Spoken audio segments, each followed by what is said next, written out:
Hello everyone. It's been a couple weeks where we took this apart, and now I've cleaned it all out, and ready to repack the bearings. One of the bearings was kind of bad. That's from sitting for a while, a long period of time. If you don't really know, it's best just to go through it, especially if you have the tools. So what we're going to do today, we're going to reinstall the bearings in the sequence that the book is showing you to do with the dealer tools, or most of the dealer tools. I have the majority of them, but I noticed that it's not going to fit in my press now. This is a 240A. This is used to put the press the bearing in, but there's not enough room once you set the bearing up for this tool to work. But there's also another tool in the book you could use, and it is a 472-1. The 472-1 is also another tool that you could use when you have a press, and this is a 472-1. This 240A could be used on the car or off the car. Like, you could tell it's been used quite a bit at one time from doing it on the car. But I don't like beating and banging so much, so I'm going to try to put this all together without having to beat on stuff.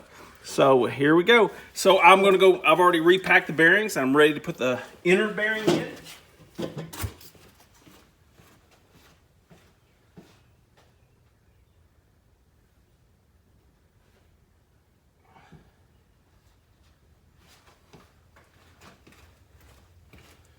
So we're going to put the inner bearing in. I've already pre-packed these on a clean table.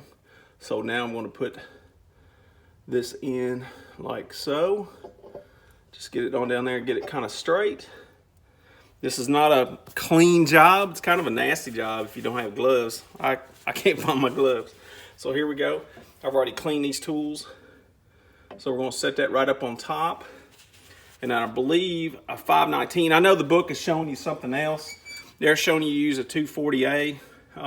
It won't fit, so I'm trying to improvise, but I'm still using the 472 on the bottom. This is what the tool says to use. Just trying to line it up here. Bring it down.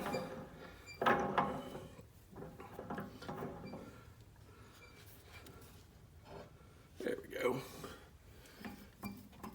Get it ready. Press it in. Now there's a lip inside. It says just to press it in as far as it'll go, and then you can put your C-clip on, and we'll be doing that next. So I'm just gonna press it on down. There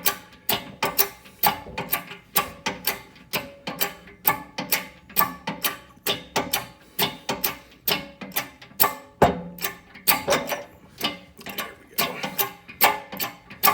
I didn't have it completely centered in there, and that's why I did that. There we go. It's in there. Just a little more. And that is it. That's all the way down.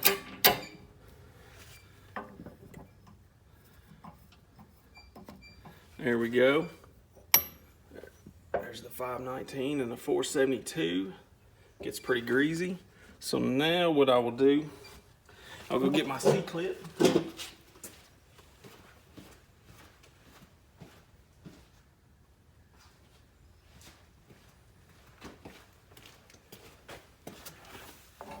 And my trusty C-clip pliers here.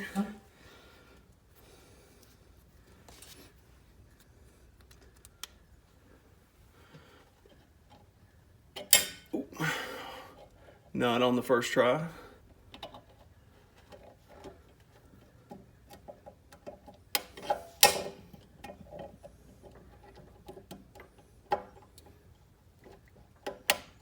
And then how you could always tell, you could turn it in the groove. That means it's locked in. That part is ready to go. And now I need to get the seals. I'll let the seals over here.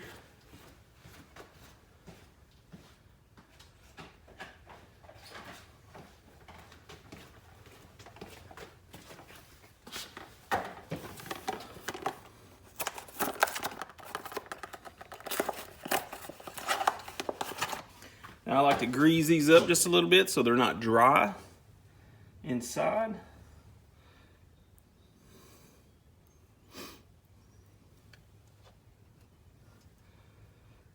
it starts turning, you don't want to just rip the rubber right off the seal. It doesn't hurt. It's a pretty greasy job anyways. It's not going to hurt anything by having more grease.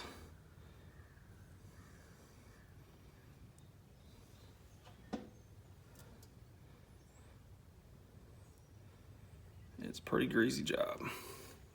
So now we're ready to put that in.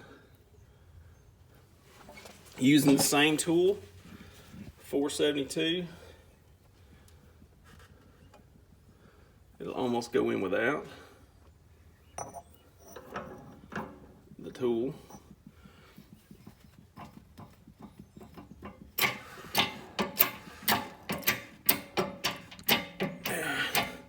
All right, now I'm going to straighten it up.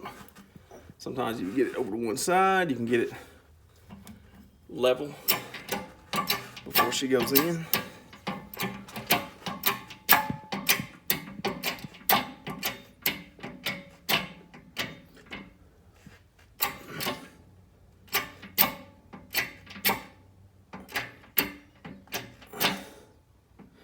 It's just a seal. You're not trying to press it as hard as you can, just till it seats all the way down. And that is done. And that's the inside. Now you got to turn it over and do the other side. So that's how the inner side should go. Now we'll press these together. Now we got to start on the inside. So before you do that, you got to fill this thing up full of grease all the way up. You always got to have enough paper towels to do this job.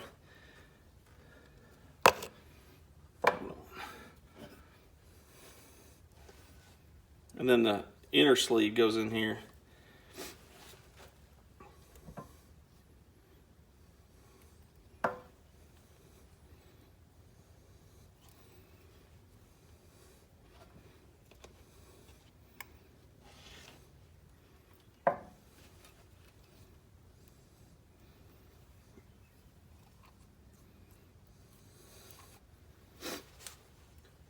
Yeah, it takes up quite a bit.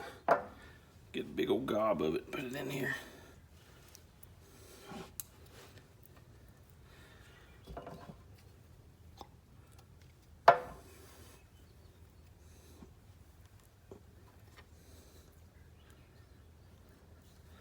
One more should do it. It almost, when you're doing two of them, it almost takes the whole can.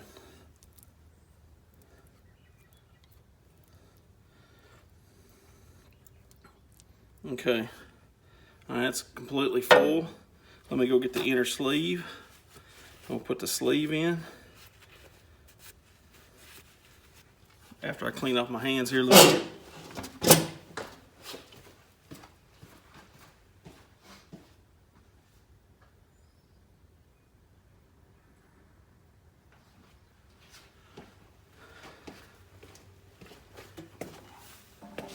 It doesn't hurt to grease the inside of this a little bit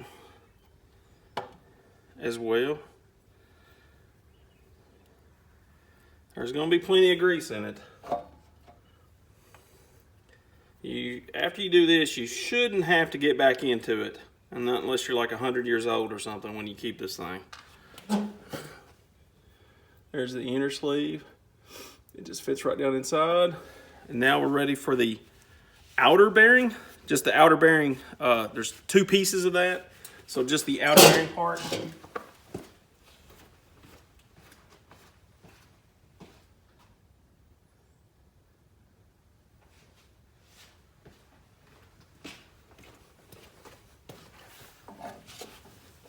Here's the outer bearing. So it's a two-piece bearing.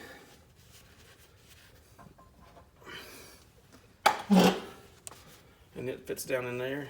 And then you use the 472 again to do that one.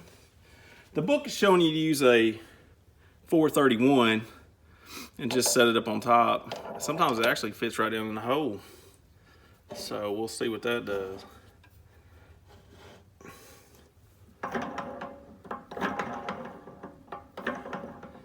And it says just to press it in as far as it goes too. I think what it does, it hits the sleeve. That's where it's coming from. I'm gonna try to straighten this up a little bit here by pressing on one side.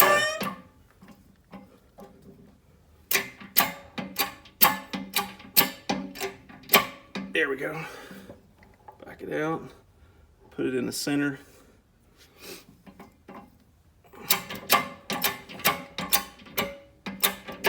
And just press it in.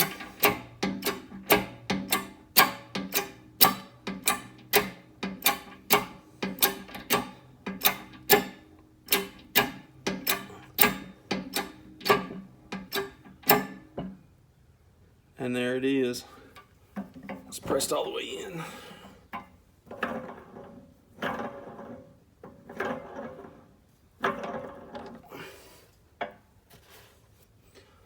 And that part is done.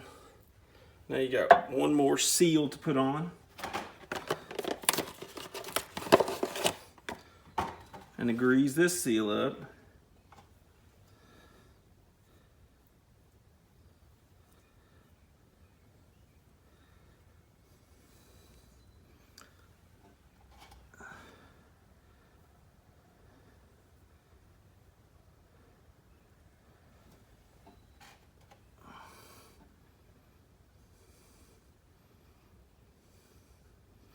Like I said, it won't hurt anything by having more grease.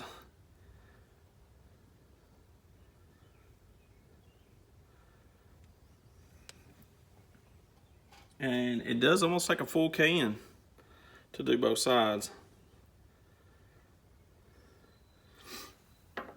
Let's just press it in as far as possible. See, it almost goes in by itself. But that's what the dealer tools will do. And I'm gonna put this 431 back in there.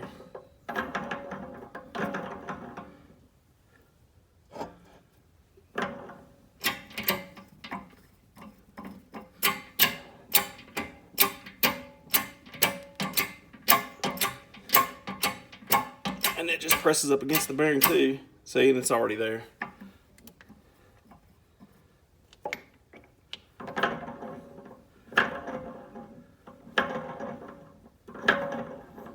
Now the other thing I'm going to do, now that job is done, and see how it's all nice and done.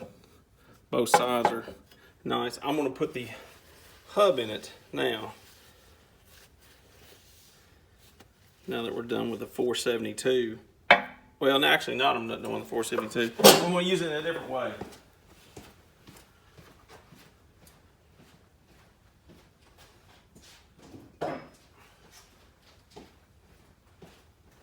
The book's showing you just to put it in with the hub with a soft mallet or a rubber hammer or something.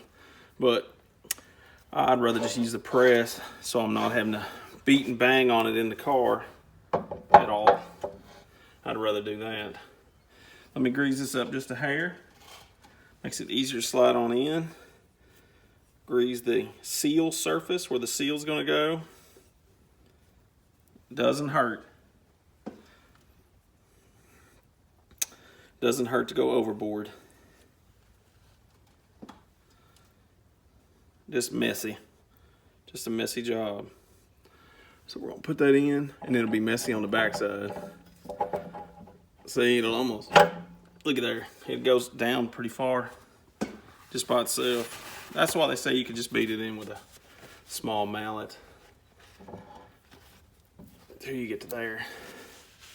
So what I'm gonna do, I'm gonna use the 472 like this. Yeah, it almost fits in there, like they had a purpose for that. Almost, but it didn't say that. And I'm gonna use that 473 again, just to make up some room. Well, no, actually, no, I'm gonna leave that out. I think my press will go all the way down.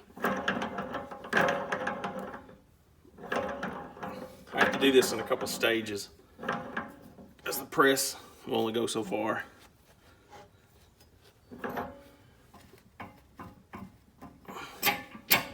Oh, and it's got a big gobbly goo on on the bottom. So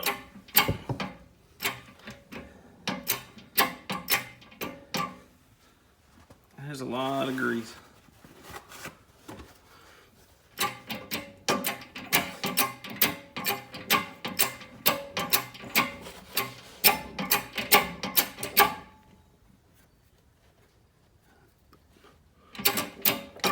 So it kind of gets past the race surface there, goes on through. So now what I'm going to do, I think my 519 fits.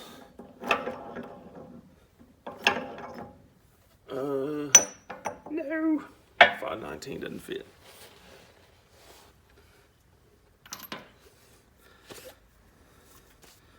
But my 416B fits.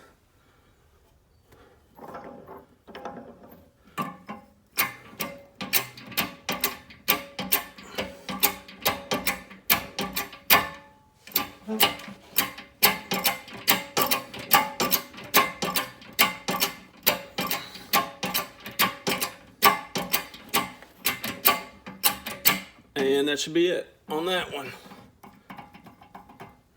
Now, when you put the drum and stuff on, that will seat everything up. Everything will be nice and seated up after you torque it and stuff. So there was a lot of grease in there.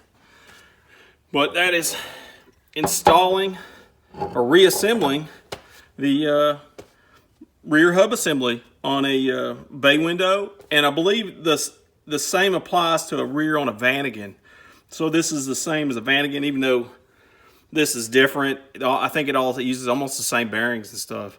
So that's how you reassemble this, using mostly the dealer tools here, just a little different. But the 472 is very valuable. These are not rare tools. You can still buy these tools. They come up from time to time. So it's not like you have to really, really hunt for them if you want to. So thank you for watching.